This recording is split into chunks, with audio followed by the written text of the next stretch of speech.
அஸ்ஸலாமு அலைக்கும். Welcome to tea with Binu channel. நல்லா கிறிஸ்பியாக எண்ணெயெல்லாம் அவ்வளோ குடிக்காமல் ரொம்ப அதிகமாக எண்ணெயும் தேவைப்படாது. நல்லா சூப்பராக இருந்தது. கண்டிப்பாக நீங்கள் ட்ரை பண்ணலாம். ஆல்ரெடி நம்ம யூடியூப்பில் எப்பவும் கட்லெட்டு நோம்பு வரும்போது அப்லோட் பண்ணுவேன். இது கொஞ்சம் வித்தியாசமாக இருக்கும். 1/2 கிலோ சிக்கன் எடுத்துக்கிடுங்க. பெருசாக கட் பண்ணி வாங்கியிருக்கேன். அதில் 1 கப்பு தண்ணி, 1/4 டீஸ்பூன் சால்ட்டு. அது நல்லா வேகட்டும். அந்த டைமில் ஒரு பவுலில் நம்ம 2 முட்டை உடைச்சி விட்டுக்கலாம். 2 எண்ணம் உடைச்சி விட்டாச்சு. இப்போது ஒரு 1/2 டீஸ்பூன் சால்ட்டு சேர்த்துக்கிடுங்க. 1/4 டீஸ்பூன் ஒரு 1/2 டீஸ்பூன் பெப்பரு, 1/4 டீஸ்பூன் சால்ட்டு நல்லா பீட் பண்ணி எடுத்துக்கிடுங்க. நல்லா பதம் வரணும். இதில் இப்போது சிக்கன் நல்லா வற்ற வச்சு அந்த தண்ணியெல்லாம் நல்லா வற்ற வச்சு நல்லா வெந்துருச்சு. சிக்கன் சாப் பண்ணது ஒன்றும் காமிக்கிறதுக்கு நேரம் இல்லை.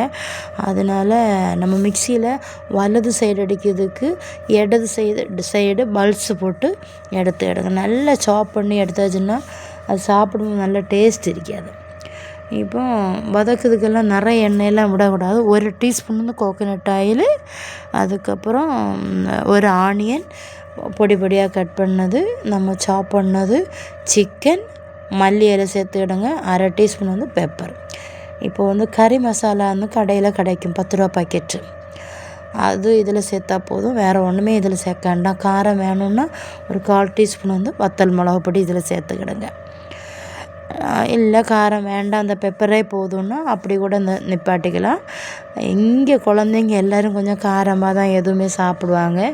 இது கஞ்சிக்கெல்லாம் சாப்பிட்றதுக்கு நல்ல டேஸ்ட்டாக இருக்கும். இப்போ நல்லா ஆற வச்சதுக்கப்புறம் நான் வேற ஒரு பவுலில் தட்டி வச்சுட்டேன்.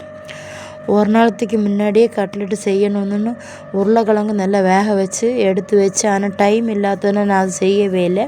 இன்றைக்கி தான் அதை ஃப்ரிட்ஜில் வச்சுட்டு அந்த உருளைக்கிழங்கு ஒரு 1/4 கிலோ வரைக்கும் அதையும் இதில் சேர்த்துக்கிட்டேன். லைட்டாக சால்ட்டும் போட்டு கை வச்சு தானே அந்த நல்லா மசிஞ்சு கை வச்சு எடுங்க. பக்கத்தில் ஒரு ஆள் நிற்கிறாங்க, என் மகன்தான். இப்போ ஒரு உருண்டை பிடிச்சிட்டு நம்ம கட்லெட்டு ஷேப்புக்கு அதை கொண்டு வந்துடணும். தண்ணியெல்லாம் எடுக்கக்கூடாது. அப்போ அந்த கட்லெட்டு நல்ல கிறிஸ்பியாக உள்ள ஜூஸியாக சாப்பிட்றதுக்கு நல்ல டேஸ்ட்டாக இருந்துச்சு. இப்போ ப்ரெட் கிராம்ஸ் நான் ரோஸ்ட் ஒன்றும் பண்ணல, சும்மாயே ப்ரெட்டு பொடிச்சு வச்சேன். இன்றைக்கி ரொம்ப நேரம் ஆச்சு, நோம்பு திறக்க டைமே இல்லை. அந்த டைம் தான் வீடியோவும் நான் எடுத்தேன் பார்த்துடுங்க. இதே மாதிரி எல்லாத்தையும் நம்ம போட்டு வச்சிடலாம். ஆனால் போட்டதுக்கப்புறம் இந்த கோட்டிங் 2 தடவை கொடுத்தது தான் நம்ம இந்த ஆயில் எல்லாம் போடும்போது நிறைய ஆயில் ஒன்றும் குடிக்க ஒன்றும் செய்யாது.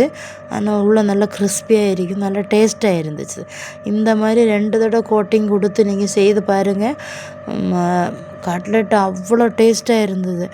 நோம்பு திறந்து சர்பத்து குடித்ததுக்கப்புறம் மகன் இதை ஒன்று சாப்பிட்டுட்டு உடனே சொன்னால், கட்லெட்டு சூப்பராக இருக்குது, நல்லா டேஸ்ட்டாக இருக்குதே அப்படின்னு.